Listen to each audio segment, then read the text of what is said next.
Hi friends, welcome to my YouTube channel science for railways. ఈరోజు మనం RRB ALP CBT 2కి సంబంధించి basic science and ఇంజనీరింగ్లో practice set 3 గురించి మనం మాట్లాడుకుందాం. ఓకేనా? సో మనం ఆల్రెడీ 2 పార్ట్స్ అనేవి ఈ బిఎస్సి గురించి మాట్లాడుకున్నాం కదా. ఈరోజు మనం ప్రాక్టీస్ సెట్ 3లో మరికొన్ని బిఎస్సి క్వశ్చన్స్ మనం డిస్కస్ చేసుకోబోతున్నాం. ఇక్కడ కూడా చాలా ఇంపార్టెంట్ బేసిక్ సైన్స్ క్వశ్చన్స్ ఉన్నాయి. ఇక్కడ ఎన్విరాన్మెంట్, కంప్యూటర్, డ్రాయింగ్ అన్ని క్వశ్చన్స్ కంబైన్డ్గా ఈ మాక్ టెస్ట్ రావడం జరిగింది. ఓకేనా? సో ఇక్కడ క్వశ్చన్స్ అన్నీ కూడా క్లియర్గా మీరు ఎంతవరకు ఆన్సర్ చేయగలుగుతున్నారు లేదు అన్నది ప్రాక్టీస్ చేసుకుంటూ మీరు ముందుకు వెళ్ళండి. ఓకేనా? చాలామంది పిల్లలు మాక్ టెస్ట్లు ఎక్కడ రాయాలని అడుగుతున్నారు. టెక్స్ట్ బుక్లో చాలా మాక్ టెస్ట్లు ఉన్నాయి, అవన్నీ కూడా మీరు రాయొచ్చు. అవి చాలా ప్రాక్టీసబుల్ క్వశ్చన్స్ అన్నమాట, చాలా వరకు బాగానే ఉన్నాయి. వాటిని మీరు ప్రాక్టీస్ చేయండి. లేకపోతే ఆలివర్ బోర్డ్లో ఒక 10 టెస్ట్లు ఎన్నో ఉన్నాయి, వాటిని కూడా మీరు ప్రాక్టీస్ చేసుకోవచ్చు. ఈ 2 పర్లా బాగానే ఉన్నాయి. ఓకేనా? వాటికి మించిన లెవెలే ఇక్కడ మనం ఎక్స్ప్లెయిన్ చేస్తుంది. సో మీరు అక్కడ మాక్ టెస్ట్ రాసి ఇక్కడ క్వశ్చన్స్ కూడా ప్రాక్టీస్ చేసుకుంటూ ఉంటే మీకు అన్ని క్వశ్చన్స్ కూడా కవర్ అయ్యే అవకాశం ఉంది.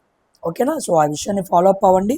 సో ఎగ్జామ్ అనేది మోస్ట్లీ తొందరగానే పెడతాడు కాబట్టి మన ప్రిపరేషన్ మనం చేసుకుంటూ వెళ్ళిపోతూ మనం ఎన్ని క్వశ్చన్స్ నేర్చుకోగలమో ఎన్ని నేర్చుకుంటూ ముందుకు వెళ్ళిపోతే మనమే సేఫ్ సైడ్లో ఉంటాం. సో ఇక ఆలస్యం చేయకుండా మనం వీడియోలోనికి వెళ్దాం. సో ప్రతి క్వశ్చన్ని కూడా ఇన్ డీటెయిల్గా మాట్లాడుకుంటూ ముందుకు వెళ్దాం. ఓకేనా? So this is practice set 3. Let's get into our video. అందరూ కూడా వీడియోని లైక్ చేసి షేర్ చేయడం మర్చిపోవద్దు. ఓకేనా? సో ఫస్ట్ క్వశ్చన్,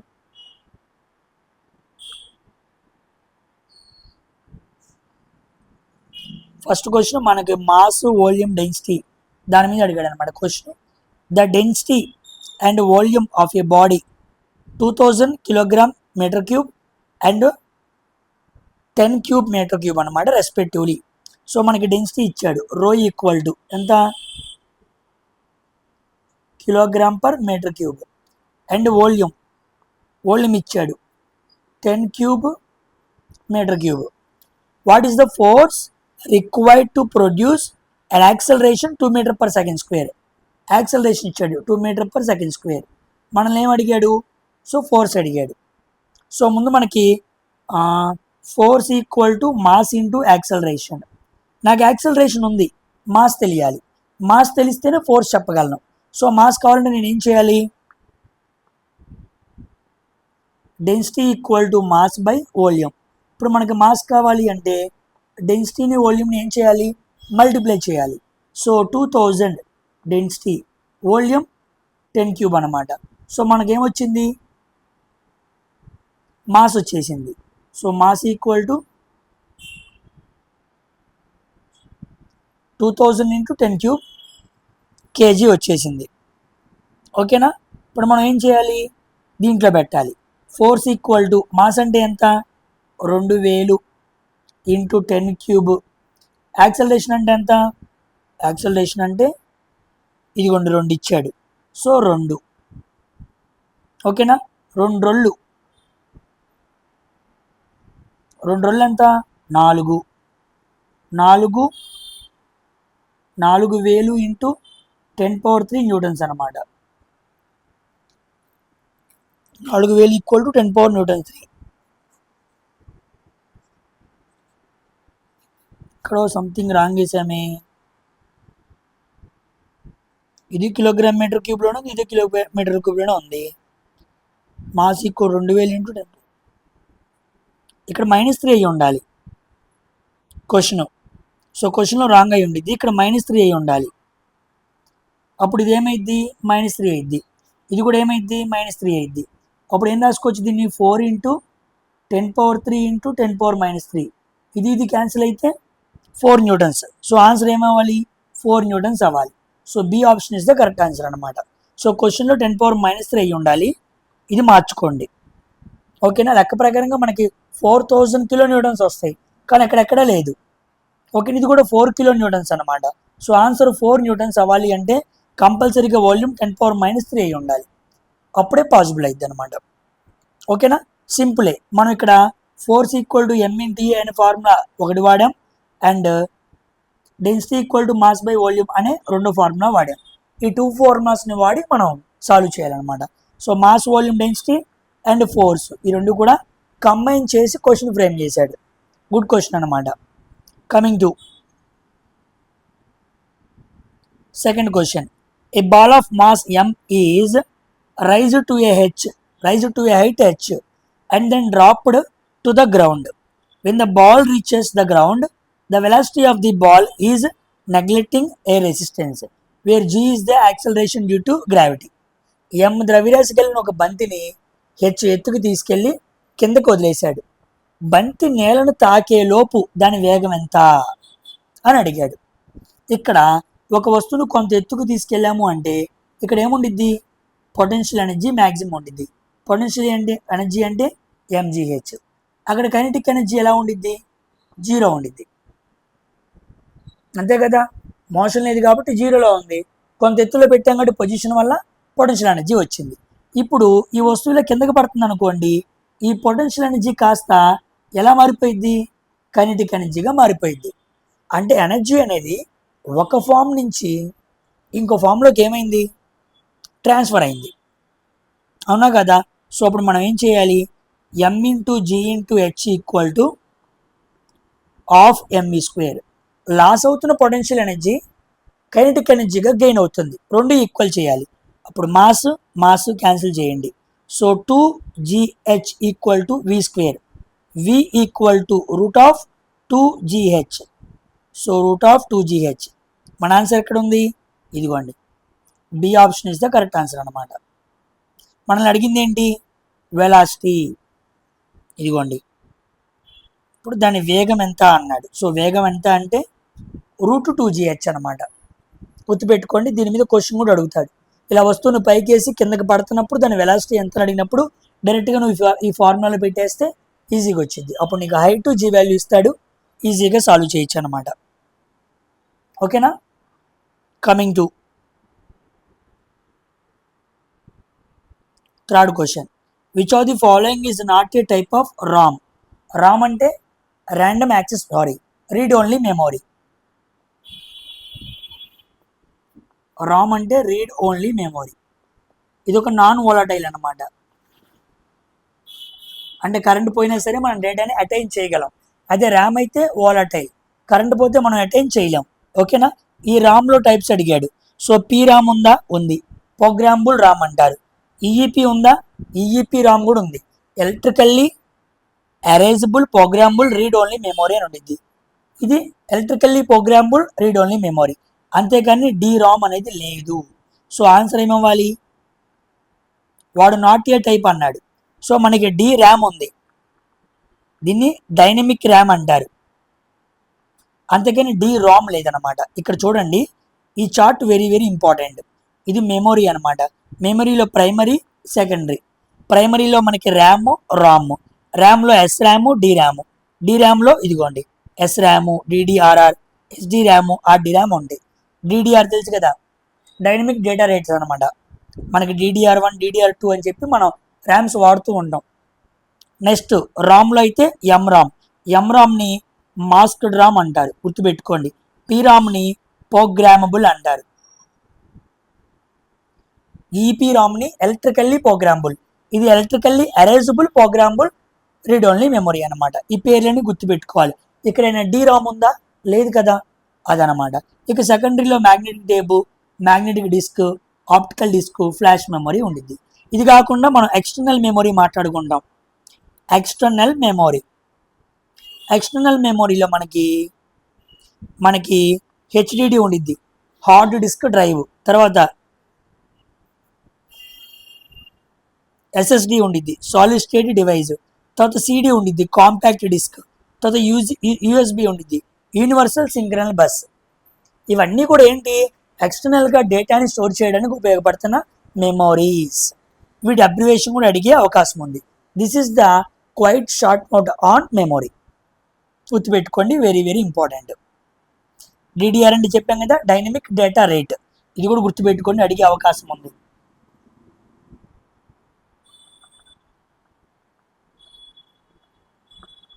ఓకేనమ్మా? కమింగ్ టు ఏ క్వశ్చన్ అయిపోయింది? థర్డ్ క్వశ్చన్ అయిపోయింది. Coming to fourth question. If an ammeter is to be used in place of voltmeter, we must connect with the ammeter dash అన్నాడు. ఒక అమ్మీటర్ని మనం ఎలా మార్చాలి? Volt మీటర్గా మార్చాలి. అమ్మీటర్ని volt మీటర్గా మార్చాలి అంటే మనం అమ్మీటర్కి ఒక హై రెసిస్టెన్స్ని, వెరీ వెరీ ఇంపార్టెంట్, సిరీస్లో కనెక్ట్ చేయాలి. గుర్తుపెట్టుకోండి. అలా కనెక్ట్ చేస్తే అమ్మీటర్ని వోల్ట్ మీటర్గా మార్చచ్చు. ఒకవేళ రివర్స్, ఇక్కడ ఇంకోటి కూడా చెబుతున్నాను, ఒకవేళ వోల్ట్ మీటర్ అమ్మీటర్గా మారిస్తే, ఒకవేళ వోల్ట్ మీటర్ని అమ్మీటర్గా మారుద్దాం అనుకున్నాడు, అప్పుడు ఆ వోల్ట్ మీటర్కి ఏం చేయాలి అంటే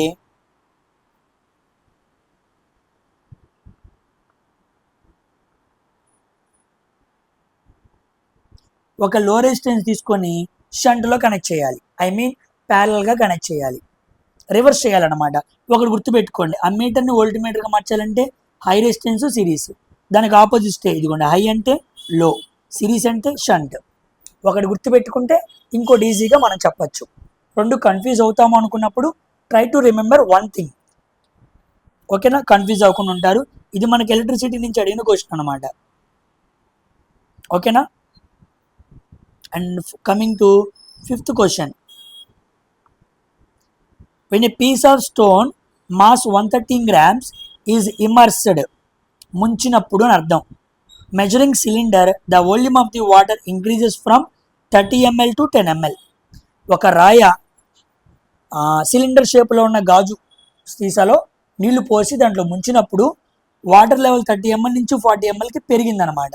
ఎందుకు పెరిగింది? రాయిని ముంచావు కాబట్టి. ఆ రాయి యొక్క సాపేక్ష సాంద్రత, రిలేటివ్ డెన్సిటీ ఏంటి అని అడిగాడు. ఓకేనా?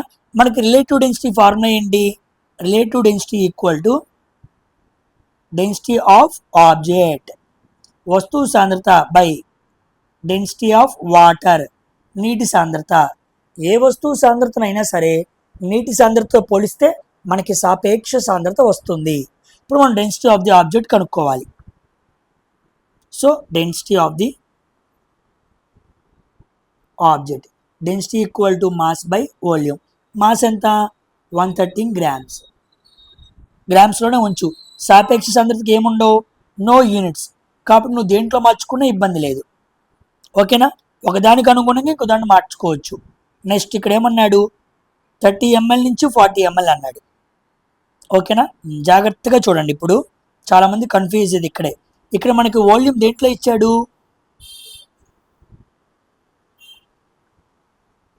లీటర్స్లో ఇచ్చాడు. మనం దాన్ని దేంట్లో చేయాలి? మీటర్స్లోకి మార్చుకోవాలి. ఇక్కడ గ్రామ్ ఉంది, గ్రామ్ ఉంది కాబట్టి ఇక్కడ సెంటీమీటర్ క్యూబ్లోకి మార్చుకుంటే ఈజీగా ఉండిద్ది. బికాస్ కేజీలు ఉంటే మీటర్ క్యూబ్లో ఉండాలి, గ్రాములు ఉంటే సెంటీమీటర్ క్యూబ్లో ఉండాలి. అంటే 30 ml 40 ml డిఫరెన్స్ ఎంత? 40 మైనస్ 30 ml డిఫరెన్స్ ఎంత వచ్చింది? 10 ml వచ్చింది. అవునా కదా? 10 ml అంటే ఎన్ని సెంటీమీటర్ క్యూబ్ మనం చెప్పాలి. ఓకేనా? ఎంత 10 ml అంటే? ఎంఎల్. ఒక ఎల్ అంటే, ఒక మిల్లీ లీటర్ అంటే మనం ఎంత మాట్లాడుకున్నాం? 1 సెంటీమీటర్ క్యూబ్ మాట్లాడుకున్నాం. అంతే కదా మనం మాట్లాడుకుంది. కాబట్టి 10 ml అంటే అర్థం ఏంటంటే 10 సెంటీమీటర్ క్యూబ్ అనమాట. పాయింట్ అర్థమైందా? 1 మిల్లీ లీటర్ అంటే 10 సెంటీమీటర్ క్యూబ్. 1 మిల్లీ లీటర్ అంటే 1 సెంటీమీటర్ క్యూబ్. 10 ml అన్నాడు కాబట్టి 10 సెంటీమీటర్ క్యూబ్ అయింది. సో ఇక్కడ 10 రాసుకున్నాను. సో 113/10 అంటే ఎంత? 11.3. డెన్సిటీ ఎంత వచ్చింది? 11.3 వచ్చింది. ఇప్పుడు రాండి. Relative density equal to density of object 11.3 by density of water. ఇది గ్రామ్ పర్ సెంటీమీటర్ క్యూబ్లో ఉంది. ఇప్పుడు డెన్సిటీ ఆఫ్ వాటర్ కూడా నువ్వు దేంట్లో చెప్పాలి? గ్రామ్ పర్ సెంటీమీటర్ క్యూబ్లో చెప్పాలి. గ్రామ్ పర్ సెంటీమీటర్ క్యూబ్లో నీటి సాంద్రత ఎంత? 1. సో ఆన్సర్ ఏమవ్వాలి? 11.3 అవ్వాలి.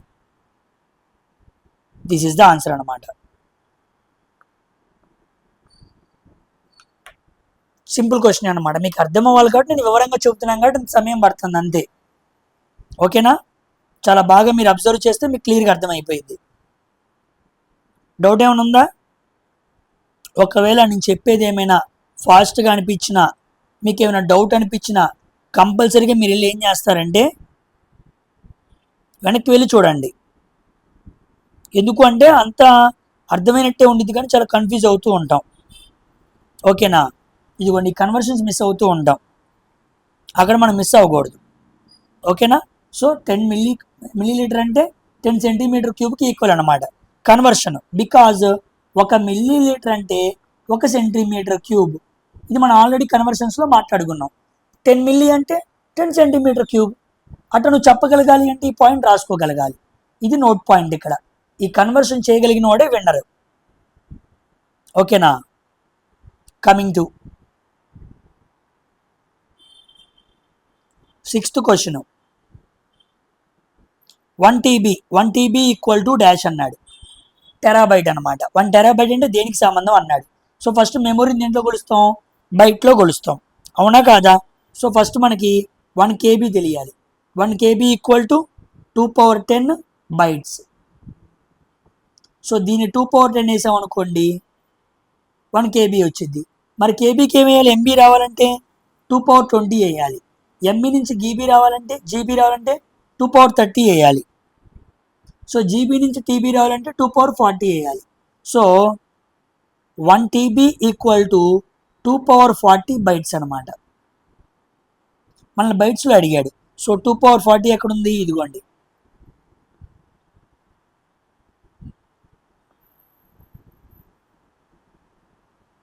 (2^40). ఓకేనా, so 4th option is the correct answer అనమాట. ఓకేనమ్మా, very very important question. Computer కింద మనం మెమరీలో మాట్లాడుకున్నాం కదా, బైట్స్లో కొలుస్తాం, అలా మనం చెప్పాలి. సో మీరు ఒకటి గుర్తుపెట్టుకోండి, 1 KB ఈక్వల్ టు 2^10 అయితే ఇక ఇంటూ 2^10 ఇలా చేసుకుంటూ వెళ్ళాలన్నమాట. Coming to 7th question, environment నుంచి అడిగాడు. In which category omnivorous animals fall అన్నాడు. స్వరభక్షక జంతువులు ఏ వర్గంలోకి వస్తాయి అన్నాడు. సామాన్యంగా ఇదేంటి, ఫస్ట్ లెవెల్, ఇది సెకండ్ లెవెల్, ఇది థర్డ్ లెవెల్, టెర్షియరీ లెవెల్ అనుకోండి. ఇక్కడ అపెక్స్ ప్రిడేటర్ అనుకోండి. ఫస్ట్ మనకి ఏముంటాయి, ప్రొడ్యూసర్స్ ఉంటాయి, అవునా కాదా ఎప్పుడైనా సరే. నెక్స్ట్ ప్రైమరీ కన్జ్యూమర్స్, ఇది second tropic level, third level, ఇది ప్రైమరీ కన్జ్యూమర్స్. ప్రైమరీ కన్జ్యూమర్స్లో ప్రొడ్యూసర్స్ని తినేది ఎవరు, హెర్బివోర్స్, శాకాహారులు తింటాయి. ఓకేనా, ఇప్పుడు మనల్ని అడిగింది ఏంటి, వాడు సెకండరీ కన్జ్యూమర్స్. నెక్స్ట్ ఉండేది ఏంటి, సెకండరీ కన్జ్యూమర్స్ అనమాట. సెకండరీ కన్జ్యూమర్స్ అనేవాళ్ళు ఎవరు ఉంటారని అడిగాడు. అంటే ఆమ్నివోరస్ అనేది దేంట్లో వస్తాయి అంటే సెకండరీ కన్జ్యూమర్స్లో వస్తాయి. ఆమ్నివోర్స్ వస్తాయి లేదా కార్నివోర్స్ కూడా వస్తాయి అన్నమాట, రెండు వస్తాయి. ఓకేనా, హెర్బివోర్స్ తినేవాళ్ళు ఎవరున్నారు, ఆమ్నివోర్స్ ఉన్నారు, కార్నివోర్స్ ఉన్నారు. ఓకేనా, కాబట్టి రెండు వచ్చే అవకాశం ఉంది. ఇక్కడ మనకు ఆమ్నివోర్స్ అడిగేటప్పుడు మనం ఏం చెప్పాలి, సెకండరీ కన్జ్యూమర్స్ అని చెప్పాలి ఆన్సర్. ఓకేనా, అది ఏ ట్రోపిక్ లెవెల్ అంటాడు, అప్పుడు అది మనం థర్డ్ ట్రోపిక్ లెవెల్ అని చెప్పాలి. ట్రోపిక్ లెవెల్ అడిగితే ఏమో థర్డ్ అయింది, కన్జ్యూమర్స్ అడిగితే ఏమో సెకండరీ కన్జ్యూమర్స్ అయింది. కన్ఫ్యూజ్ అవ్వద్దు, వాడు ఏం అడుగుతున్నాడో చూడాలి. First, second, third, next tertiary level, ఆ పైన అపెక్స్ ప్రిడేటర్ ఉండిద్ది. ఇదిగోండి ఇక్కడ టెర్షియరీ లెవెల్ రాసుకోండి, నెక్స్ట్ పైన అపెక్స్ ప్రిడేటర్ రాసుకోండి. ఇక్కడ 4 ఇచ్చాడు కాబట్టి నేను చదువుతున్నాను. ఓకేనా, సో సెకండరీ కన్జ్యూమర్స్లో మనకి ఆమ్నివోర్స్, కార్నివోర్స్ రెండు వస్తాయి. మనకి ఇచ్చింది ఆమ్నివోర్స్ కాబట్టి అదొకటి పెడదాం. కమింగ్ టు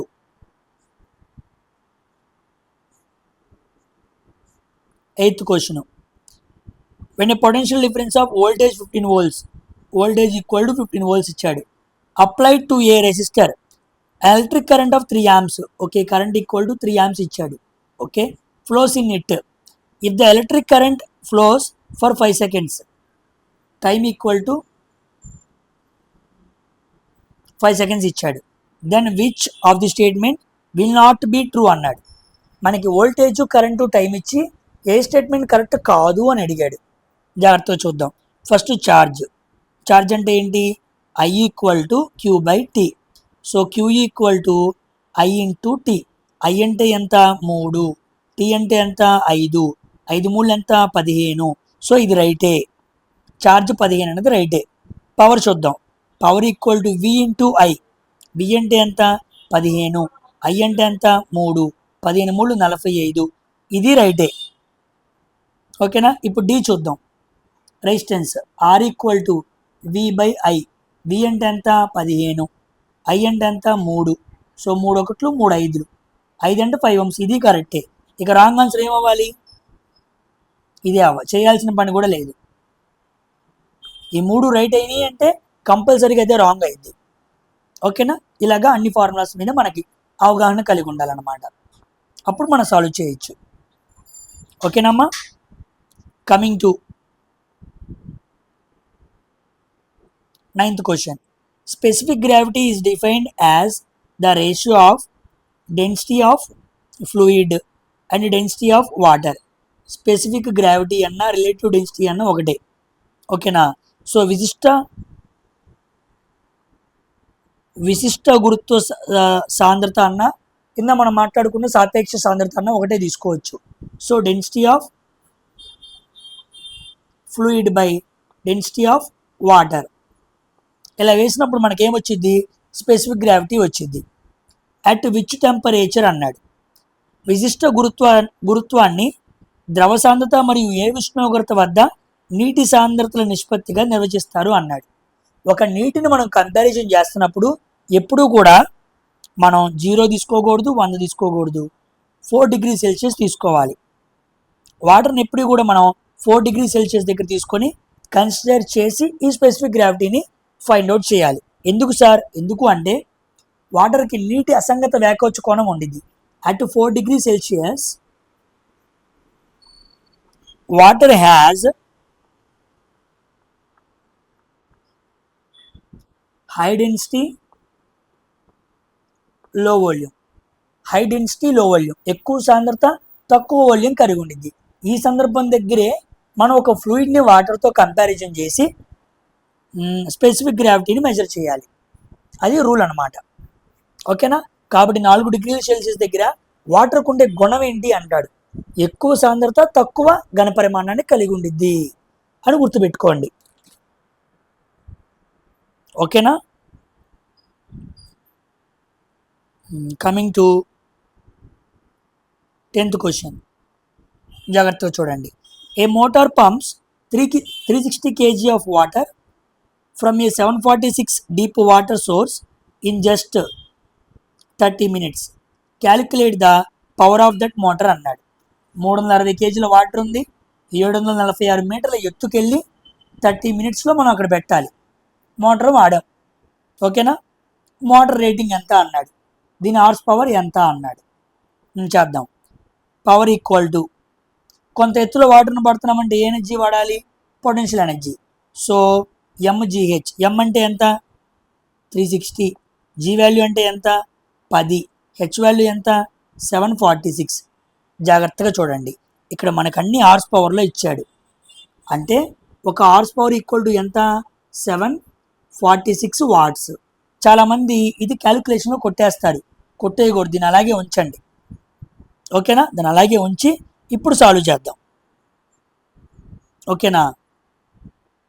సో ఇది మనకి పవర్ ఈక్వల్ టు మనకి వర్క్ బై టైం కదా, మనం వర్క్ చేసాం, మరి టైం కూడా వేయాలిగా. టైం ఎంత ఇచ్చాడు? 30 minutes. సో 30 × 60 అనమాట. Power equal to work by time. Work అంటే మనకి ఎంజిహెచ్ వేసాము, టైం వేసాము అనమాట. ఇప్పుడు చూడండి, 0 0 0 0 6 3 18, 18 2. అవునా కదా. పవర్ ఈక్వల్ టు 2 × 746 వాట్స్ వచ్చింది. 746 అండ్ వాట్స్ని మనం ఏం రాసుకోవచ్చు? 1 హార్స్ పవర్ అని రాసుకోవచ్చు.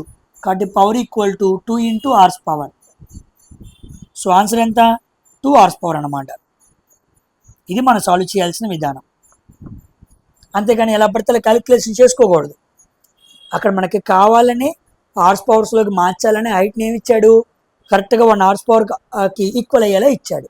సో 746 వాట్స్ అనమాట. ఓకేనా. మంచి question. Coming to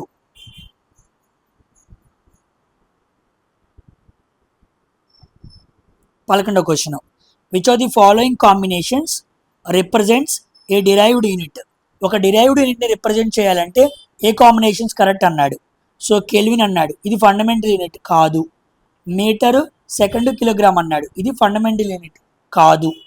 metre kilogram ampere, ఇవి ఫండమెంటల్ యూనిట్సే కాదు. ఆన్సర్ ఏమవ్వాలి? వోల్టు న్యూటను జౌలు, ఈ మూడు ఏంటి?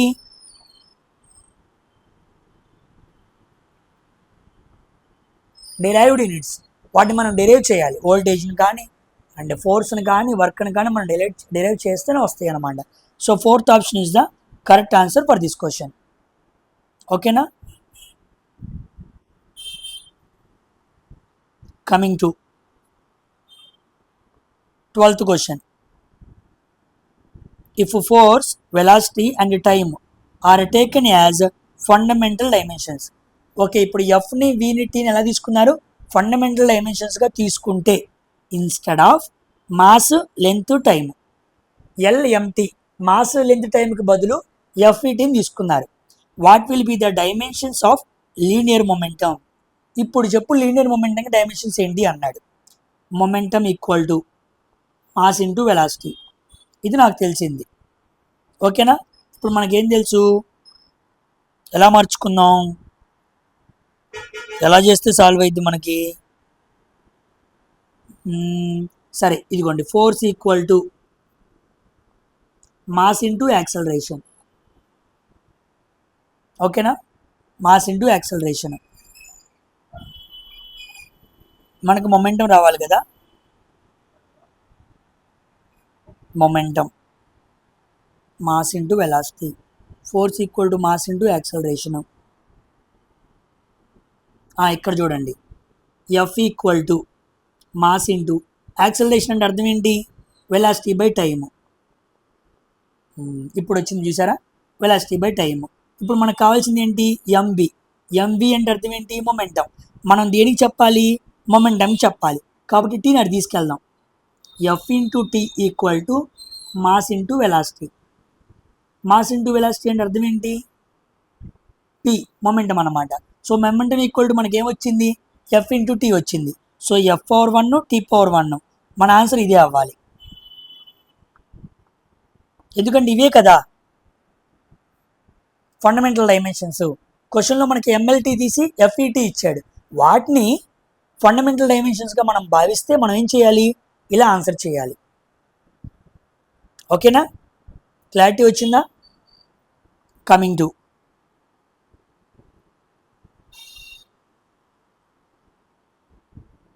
13th question.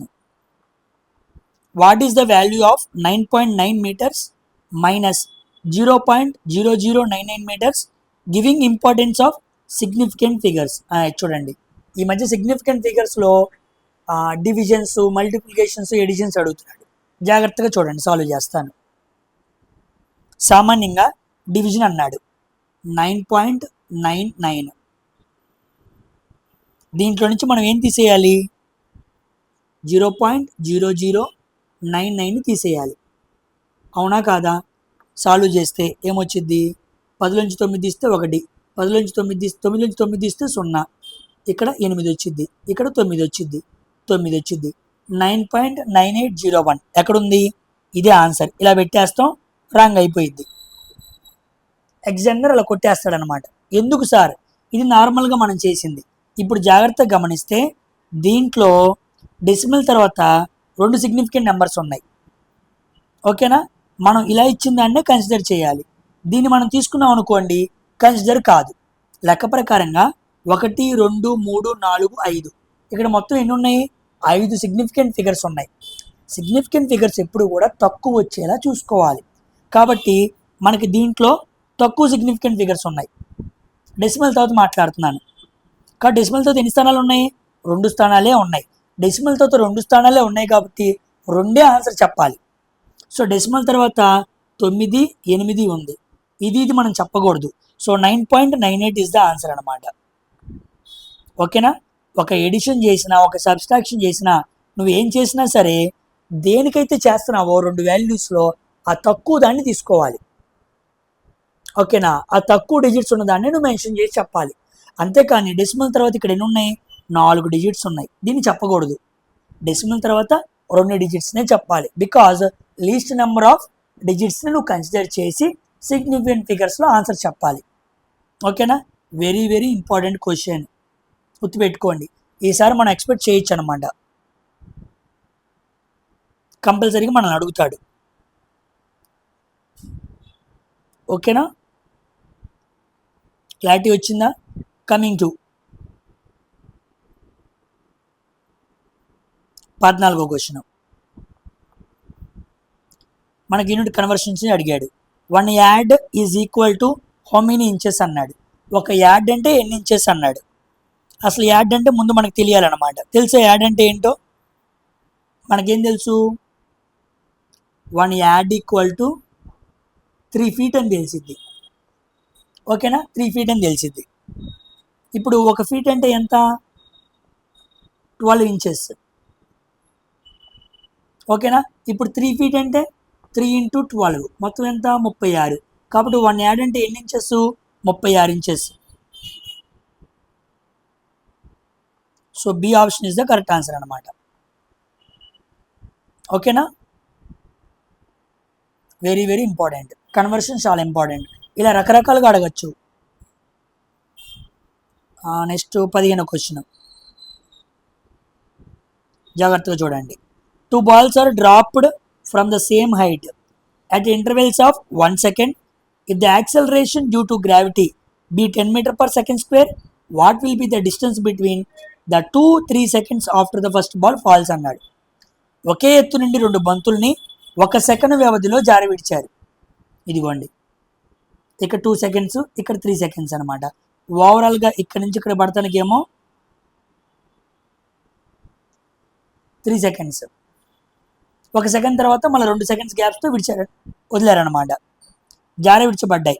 గుర్తు త్వరణం 10 meter per second square అయితే మొదటి బంతి పడిన 3 సెకండ్ల తర్వాత ఆ 2 బంతుల మధ్య దూరం ఎంత అన్నాడు.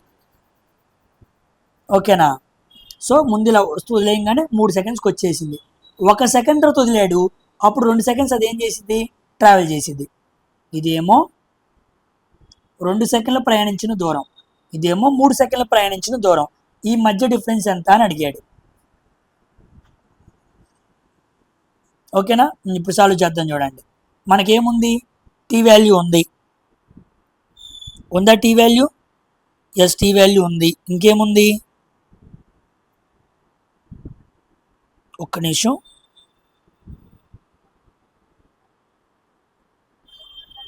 ఓకే, టీ వాల్యూ ఉంది, జీ వాల్యూ ఉంది.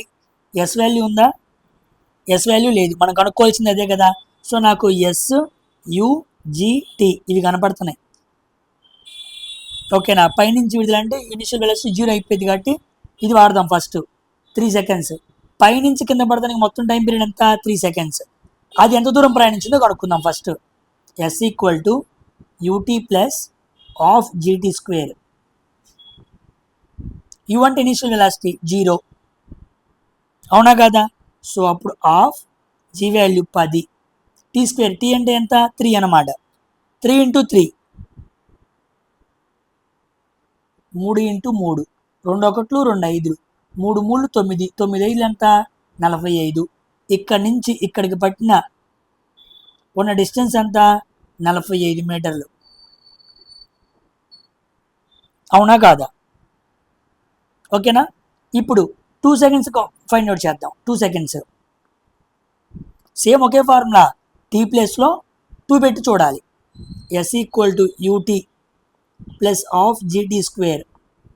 యూటీ అంటే 0 అయిపోయింది. ఆఫ్ జీ అంటే 10, టీ స్క్వేర్ అంటే ఇక్కడ 2 seconds అనమాట. 2 4, 2 1 2 5, 5 4 ఎంత? 20 మీటర్లు. ఇక్కడి నుంచి ఇక్కడికి పడటానికి వచ్చిన టైం ఎంత? 20 మీటర్లు. మొత్తం 45. దాంట్లో 20 మీటర్లు ఏమో దీనికి పట్టిన సమయం. ఈ మిగిలిపోయిందంతా 25 మీటర్లు. So answer is B option అనమాట. Answer is B option. అర్థమైందా? పైనుంచి పడిపోయినప్పుడు టోటల్గా 3 seconds. 1 second గ్యాప్తో వదిలినప్పుడు 2 seconds ట్రావెల్ చేసిద్ది. ఆ 1 second గ్యాప్తో ఎంత డిస్టెన్స్ ట్రావెల్ అయ్యడం గ్యాప్ అవకాశం ఉంది, ఆ మధ్య డిస్టెన్స్ ఎంత అని అడిగాడు. అప్పుడు ఓవరాల్గా 3 secondsకి 2 secondsకి కనుక్కో తీసేసేయి చాలు. చాలా చాలా ఇంపార్టెంట్ ఇవి. బాగా అడుగుతూ ఉంటాడు ఇది. ఓకేనా?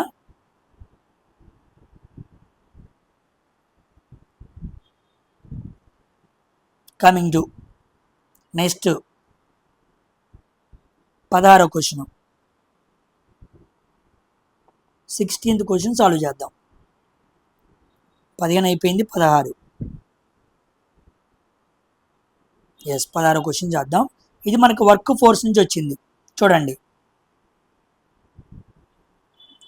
Force of Newton is applied on a object at an angle, okay, theta ఇచ్చాడు 60 degrees from the horizontal if the displacement is 10 meters, S equal to 10 meters and work done. So F work done ఇచ్చాడా? Okay. W equal to 600 joules, okay. Find the value of F, F ఎంతో కనుక్కోమన్నాడు. ఓకేనా? So మనకు formula ఏం తెలుసు? F equal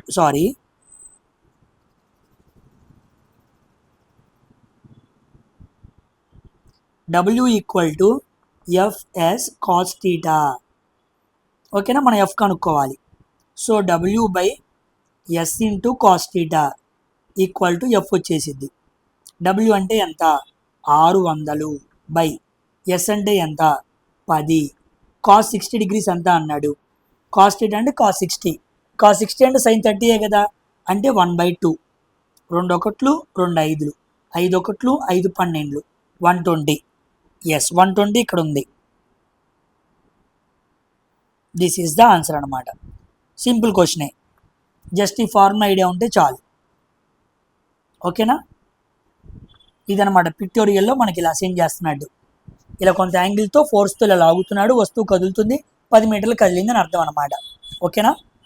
తెలుగులో మీకు ఇంత పిక్టోరియల్ ఇన్ఫర్మేషన్తో క్లియర్గా చెప్పేది మన ఛానల్ ఒక్కటే, అది కూడా విత్ ఫ్రీ ఆఫ్ కాస్ట్తో నేను క్లాసులు చదువుతున్నాను. ఓకేనా? వీటిని చాలా బాగా ఉపయోగించుకోండి. కంపల్సరీగా ఈసారి ఏఎల్పికి అండ్ వెంటనే నెక్స్ట్ పడబోయే 11,000 ఏఎల్పికి మంచి సోర్స్ ఫ్రీగా మన యూట్యూబ్లో ఉంది. నువ్వు అద్భుతంగా నేర్చుకుంటే ఇక్కడ బాగా చదివేవాడు అయితే ఈసారి కొట్టేస్తావు, దగ్గరకు వచ్చేవాడు అయితే నెక్స్ట్ టైంలో కొట్టేస్తావు. అంటే 1.5 yearలో వెళ్ళిపోతావు. కొత్తగా వచ్చినోడు అయితే, ఇప్పుడు రెడీగా ఉన్నోడు అయితే ఇయర్ వెళ్ళిపోతావు. మంచి అవకాశాలు ఉన్నాయి, ఫ్రీ సోర్స్తో ఉంది. దీన్ని సద్వినియోగపరచుకో, బాగా చదువుకో. ఓకేనా? కమింగ్ టు నెక్స్ట్, నేను పాసిబుల్ అయితే నెక్స్ట్ కూడా నేను ట్రేడ్ ప్లాన్ చేస్తాను. ఇప్పుడైతే నాకు సమయం లేక కుదరలేదు, కానీ నెక్స్ట్ మాత్రం నేను చెప్పగలిగిన ట్రేడ్ నేను చెప్పగలిగిన పిల్లలకి చెబుతాను. ఓకేనా? Coming to 17th question. A truck of mass 2000 kg is accelerated from 10 meter/second to 30 meter/second. Find the change in it's kinetic energy అని అడిగాడు. చేంజ్ అడిగాడు. So change in kinetic energy అంటే ఫార్ములా ఏంటి? Of M v2² minus v1². ఇదనమాట. 2000 kg వస్తువు, first ఏమో 10 ఉంది, next ఏమో 30 ఉంది. ఇదేమో v1, ఇదేమో v2. సో ఆఫ్ ఎం అంటే 2000 వేసాను, v2 అంటే ఎంత? 30², 30² మైనస్ 10². సో ఆఫ్ 2000 ఇంటూ 30² అంటే 900, 10² అంటే 100. సో ఆఫ్ 2000 ఇంటూ 900 నుంచి 100 ఇస్తే 800. 2 ఒకట్లు 2 4.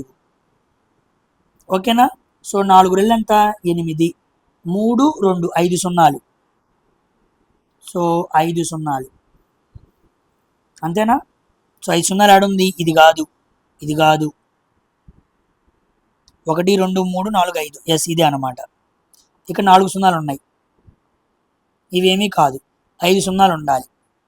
5 సున్నాలు అంటే ల్యాక్ అన్నమాట. ఓకేనా? ఇలాగా 8 lakhs జౌల్స్. సో 8 తర్వాత లేకపోతే 8 × 10⁵ జౌల్స్ అని కూడా మనం మెన్షన్ చేయొచ్చు అనమాట. ఇలా మనం ఆన్సర్ చేయాలి. సో ఇక్కడతో మనం 17 క్వశ్చన్స్ పూర్తి చేసుకున్నాం. దిస్ ఈజ్ ప్రాక్టీస్ సెట్ 3 అనమాట. ఓకేనా? సో నేను నెక్స్ట్ వీడియోలో మరికొన్ని క్వశ్చన్స్, ఇదిగోండి ఇంకా కొన్ని క్వశ్చన్స్ మీకు యాడ్ చేశాను. చూసారా క్వశ్చన్స్? మస్తు క్వశ్చన్స్ ఉన్నాయి, మీరు భయపడాల్సిన పని ఏమీ లేదు. క్వశ్చన్స్ అన్నీ కూడా సెలెక్టివ్ క్వశ్చన్స్ అనమాట. వీటన్నిటినీ కూడా తీసుకొచ్చి మనం సాల్వ్ చేస్తున్నాం. కంపల్సరీగా ఇవన్నీ మనకి ఎగ్జామ్స్లో కనపడతాయి కాబట్టి అందరూ మనం యూట్యూబ్లో ఫ్రీగా చెప్పిన క్లాసెస్ అన్ని విని ఈ ప్రాక్టీస్ సెషన్లో మీరు బాగా ప్రాక్టీస్ చేసుకుంటే కంపల్సరీగా ఈసారి ఉద్యోగం కొట్టగలరు. ఓకేనా? సో ఇక్కడితో వీడియో ఫినిష్ చేస్తున్నాను. నెక్స్ట్ వీడియోలో కలుద్దాం. Until then thank you very much for watching science for railways. Bye.